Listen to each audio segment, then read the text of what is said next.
Hello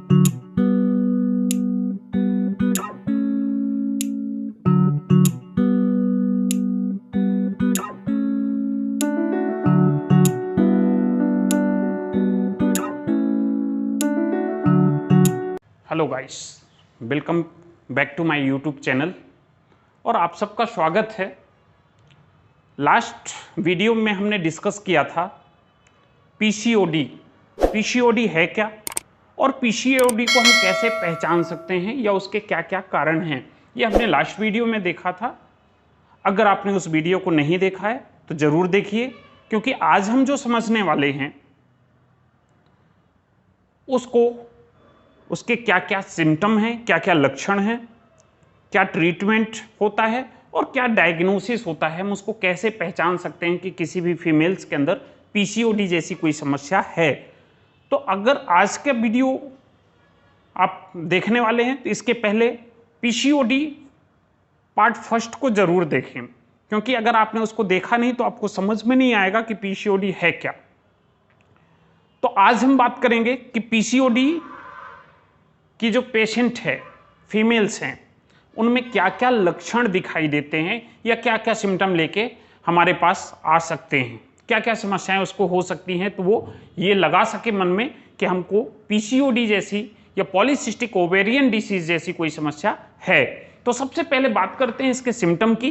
तो symptom में सबसे पहले और इम्पॉर्टेंट सिम्टम आता है, कई बार मरीज हमारे पास आता है क्या लेके कि डॉक्टर साहब मुझे पीरियड्स इर्रेगुलर हो रहे हैं। इर्रेगुलर, तो पहला जो लक्षण मिलता है इर्रेगुलर पीरियड या इर्रेगुलर मेंसेस। उसकी जो मेंसेस होती है जनरली 28 डेज मंथ में एक बार ही होना चाहिए, लेकिन अगर ऐसी महिला है जिसको पीसीओडी जैसी समस्या है तो उसका मेंसेस इर्रेगुलर होगा। इन द सेंस कभी 8 दिन में, कभी 10 डेज में, कभी 15 डेज में, अलग अलग समय के अनुसार अलग अलग हो सकता है।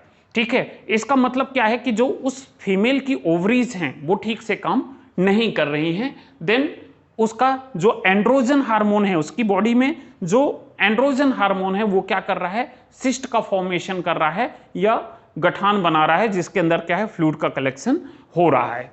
तो सबसे इंपॉर्टेंट लक्षण क्या मिला, इर्रेगुलर मेंसेस। वो महिला आके कंप्लेंट करती है कि डॉक्टर साहब पीरियड्स ठीक से नहीं आ रहे हैं, समय पर नहीं आ रहे हैं। दूसरा है अब्सेंस ऑफ पीरियड।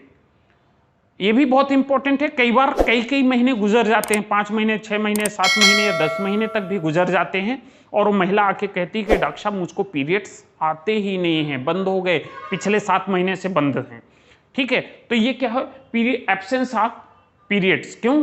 क्योंकि ओवरीज का जो फंक्शन था, ये फॉलिकल को मैच्योर कर रही थी, ओव्यूलेशन करने का काम कर रही थी, एक्स का फॉर्मेशन कर रही थी, ओवरी ने वो काम ही बंद कर दिया। तो जब ओव्यूलेशन नहीं होगा, एक्स का निर्माण नहीं होगा, तो फिर पीरियड्स आने का कोई मतलब नहीं निकलता है। तो दूसरा इंपॉर्टेंट लक्षण क्या मिला आपको कि एब्सेंस ऑफ पीरियड्स, मतलब पीरियड्स लगातार बंद हैं कई महीने तक। देन आता है हैवी मेंस्ट्रुअल फ्लो। कभी कभी ये भी देखने को मिलता है कि अगर पीरियड्स आए भी तो बहुत ज़्यादा ब्लीडिंग के साथ आते हैं। मरीज कंप्लेंट करता है कि डॉक्टर साहब पीरियड्स जब आते हैं ना तो बंद ही नहीं होते हैं, बहुत ज़्यादा ब्लीडिंग देखने को मिलती है। Number 4th one is excessive hair growth. चूंकि एंड्रोजन हार्मोन है, एंड्रोजन का लेवल बॉडी में, उसकी ओवरीज में एंड्रोजन हार्मोन का प्रोडक्शन बढ़ रहा है और एंड्रोजन मेल हार्मोन होने की वजह से मेल हार्मोन होने की वजह से क्या होता है कि बॉडी में एक्सेसिव हेयर ग्रोथ देखने को मिल सकती है। वो फेस में भी हो सकती है, वो चेस्ट में भी हो सकती है, वो बेली में, एब्डोमेन में भी हो सकती है या बैक रीजन में भी हो सकती है। तो अगर ऐसा है तो उसका मतलब क्या है कि उसकी बॉडी के, उस फीमेल की बॉडी के अंदर क्या है कि एंड्रोजन का लेवल बढ़ रहा है। देन 5वां और इंपॉर्टेंट लक्षण देखने को मिलता है acne. Acne in the sense pimples.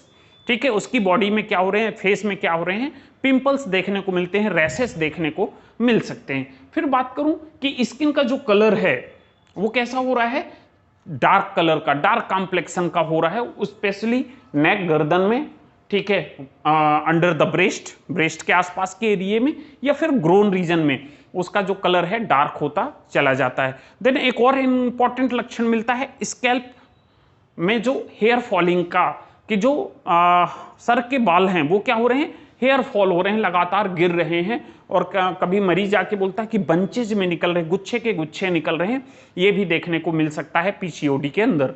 फिर इसके अलावा होता है मूड चेंजेस या मूड स्विंग्स।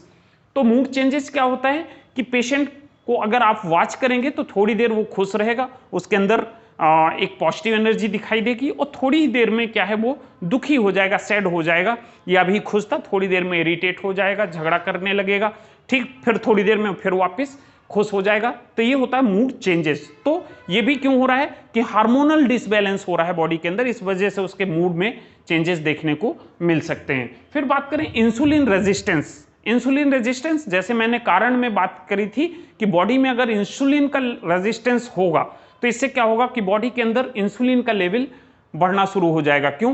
क्योंकि रेजिस्टेंस होगा तो ग्लूकोज का लेवल बढ़ेगा, तो पैनक्रियाज क्या करेगा कि ज्यादा इंसुलिन का प्रोडक्शन करेगा, और ये इंसुलिन क्या करेगा, ओवरी को इफेक्ट कर सकता है। देन आता है कि increase level of the testosterone. Testosterone का लेवल भी जो है तो बॉडी में इंक्रीज हो जाएगा, बढ़ जाएगा। आप सबको पता है टेस्टोस्टेरोन क्या होता है, मेल सेक्स हार्मोन है, ठीक है, मेल हार्मोन है, तो इसका लेवल भी बॉडी के अंदर बढ़ा हुआ मिल सकता है क्योंकि हार्मोनल डिसबैलेंस देखने को मिल रहा है। Then excessive cramping and bloating during the periods. क्या हो रहा है कि फीमेल्स आके कंप्लेंट करती है कि जब भी पीरियड होता है तो बहुत ज्यादा मात्रा में उसकी जो है काफ मसल्स में या थाई के नीचे, घुटने के नीचे जो है काफ एरिया में जो मसल्स हैं वहां पे क्रैम्पिंग देखने को, ऐसे निचोड़ने जैसा दर्द महसूस होता है, जैसे कपड़ों को किसी ने निचोड़ दिया, इस तरीके से जो है दर्द की कंप्लेंट कर सकता है। फिर एक और इंपॉर्टेंट है कि अगर ये ये कंडीशन लगातार बनी रही तो आगे चल के क्या होगा, इनफर्टिलिटी मतलब संतान उत्पन्न करने में अक्षमता देखने को भी मिल सकती है। पेशेंट्स को बेबी होने के चांसेस कम होते चले जाते हैं। Then weakness, fatigue. वीकनेस क्या हो सकता है कि उसकी बॉडी में कमजोरी आएगी, फटीग मतलब थकान, थका हुआ, और एनोरेक्सिया, भूख नहीं लगने की जैसी भी समस्या देखने को मिल सकती है। एक और इंपॉर्टेंट लक्षण है कि जो पीसीओडी या पीसीओएस की शिकार महिला होती है उसके बॉडी के अंदर एंजाइटी मतलब घबराहट, बेचैनी देखने को भी मिल सकती है। फिर बात करें हेडेक, उसके सर में कंप्लेंट कर सकती है महिला, चूंकि वो लगातार क्या कर रही है, थिंकिंग कर रही है, और इसकी वजह से उसके ब्रेन में ब्लड का जो है गसेस हो जाता है, बहुत ज़्यादा ब्लड इकट्ठा हो जाता है, तो हेडेक की भी समस्या देखने को मिल सकती है। और इन सबसे इंपॉर्टेंट एक लक्षण और क्या मिलता है, पेशेंट स्ट्रेस में होता है, तनाव में होता है, क्योंकि उसके पीरियड्स नहीं हो रहे हैं, इरेगुलर हो रहे हैं, और वो जो चाह रही है, जैसे कि वो चाह रही है कि उसकी प्रेगनेंसी कंसीव हो जाए, वो नहीं हो रहा है, तो इन सब की वजह से क्या है, स्ट्रेस देखने को मिल सकता है। तो ये थे वो लक्षण जिसके थ्रू क्या कर सकते हैं, हम पहचान सकते हैं कि किसी महिला को क्या पीसीओडी जैसी कोई समस्या है। फिर बात करते हैं इसके डायग्नोसिस की। डायग्नोसिस मतलब बीमारी है तो उसको कैसे पहचानेंगे। तो सबसे पहले क्या होता है, ब्लड टेस्ट करा सकते हैं, तो उस व्यक्ति के ब्लड के में बहुत सारे ब्लड टेस्ट में बहुत सारे चेंजेस देखने को मिल सकते हैं। फिर बात करूं मैं हार्मोनल टेस्ट, हार्मोन्स के जो टेस्ट हैं उससे जब हम करवाएंगे तो हार्मोन्स में एंड्रोजन का लेवल बढ़ा हुआ मिल जाएगा, टेस्टोस्टेरोन का लेवल बढ़ा हो जाएगा, मतलब हार्मोन्स टेस्ट कराने पे कंफर्म हो जाएगा कि उस महिला के अंदर क्या है कि इनके लेवल्स बढ़े हुए देखने को मिल जाएंगे। देन आता है यूएसजी, सोनोग्राफी करा लेंगे तो ओवरीज के अंदर क्या है, सिस्ट देखने को मिल जाएंगी, गठान देखने को मिल जाएगी। देन ग्लूकोज का लेवल या इंसुलिन का लेवल भी बढ़ा हुआ मिल सकता है। तो ये जो टेस्ट थे इससे हम क्या कर सकते हैं, कंफर्म कर सकते हैं कि उस महिला को पीसीओडी जैसी कोई समस्या है। फिर बात करते हैं कि उसके मैनेजमेंट की। तो मैं आपको बता दूं कि यहां पे जो मैं बता रहा हूं ये एक गाइडलाइन है, ऐसा हम कर सकते हैं, लेकिन मेरा आप सबसे निवेदन है कि बिना किसी डॉक्टर के सलाह के ऐसी कोई भी ट्रीटमेंट खुद से ना करें, क्योंकि ये आपके लिए नुकसानदायक हो सकता है। ठीक है, क्योंकि पेशेंट अलग हो सकते हैं, पेशेंट की कंडीशन अलग हो सकती है। तो मैं जो बता रहा हूं एक सिर्फ ऑर्डिनरी बता रहा हूं, लेकिन आप किसी भी व्यक्ति को या आप कोई भी डायरेक्टली ट्रीटमेंट खुद से ना करें, नहीं तो आपके लिए जानलेवा साबित हो सकता है। आइए शुरू करते हैं मैनेजमेंट की। तो सबसे बात करता हूं सबसे पहले मैं डाइट थेरेपी की, क्योंकि कोई भी बीमारी है उसमें डाइट बहुत ज्यादा इंपॉर्टेंट हो जाता है। तो डाइट में सबसे पहले हाई प्रोटीन डाइट, मतलब कि कि ऐसे व्यक्ति को क्या करना है, ऐसी फीमेल्स को क्या करना है, ज़्यादा डाइट लेनी है, वो भी प्रोटीन रिच। तो उसमें क्या हो सकते हैं, बहुत सारे एग्स ले सकते हैं, एग्स के साथ आलमंड्स, बादाम ले सकते हैं, या फिर पल्सेस ले सकते हैं। इससे क्या होगा कि उसकी बॉडी में पर्याप्त मात्रा में जो है प्रोटीन मिल जाएगा। देन आता है calcium and vitamin D supplement. Calcium और विटामिन डी का सप्लीमेंट भी दिया जा सकता है। तो कैल्शियम और विटामिन डी कहाँ मिल सकता है, मिल्क और मिल्क के प्रोडक्ट। तो या तो मिल्क ले सकते हैं, या मिल्क से, दूध से बने हुए कोई दूसरे प्रोडक्ट भी ले सकते हैं, या फिर हम इनके टैबलेट्स फॉर्म भी यूज कर सकते हैं। विटामिन डी और जो है कैल्शियम के टैबलेट्स भी ले सकते हैं। देन बात करें प्रोबायोटिक फूड, ऐसे फूड्स जो क्या किए जाते हैं, किण्वित किए जाते हैं या खमीरीकरण किया जाता है, जैसे कर्ड हो गया, दही हो गया, तो इनका भी सेवन ऐसे पेशेंट को करना जरूरी हो जाता है। फिर रिड्यूस द वेट, हमने बात करी थी कारण में ओबेसिटी। तो ओबेसिटी मतलब मोटापा। तो अगर कोई फीमेल ऐसी है जिसको ये समस्या है और उसके बॉडी में मोटापा है, तो उसके अपने बॉडी के वेट को, वजन को क्या करना है, लगातार कम करने की कोशिश करनी है। फिर बात आता है फिजिकल एक्सरसाइज। फिजिकल एक्सरसाइज मतलब कि उसको जो फिजिकली एक्सरसाइज करने की जरूरत है, वॉकिंग हो गया, जॉगिंग हो गया, साइकिलिंग हो गई, देन आता है स्विमिंग हो गई, तैरना। इनसे क्या होगा कि उसकी बॉडी के मूवमेंट होंगे और इससे उसकी बॉडी के अंदर जो चीजें हैं, हार्मोन्स का डिसबैलेंस है, वो मेंटेन करने में हम हेल्पफुल हो सकते हैं। फिर बात करूं कि good and the stress free sleep. जब व्यक्ति को, उस महिला को सोना है, नींद आनी है, तो कैसी होनी चाहिए, एक अच्छी स्लीप और स्ट्रेस, तनाव मुक्त नींद होनी चाहिए, ताकि उसकी बॉडी को पर्याप्त आराम मिल सके।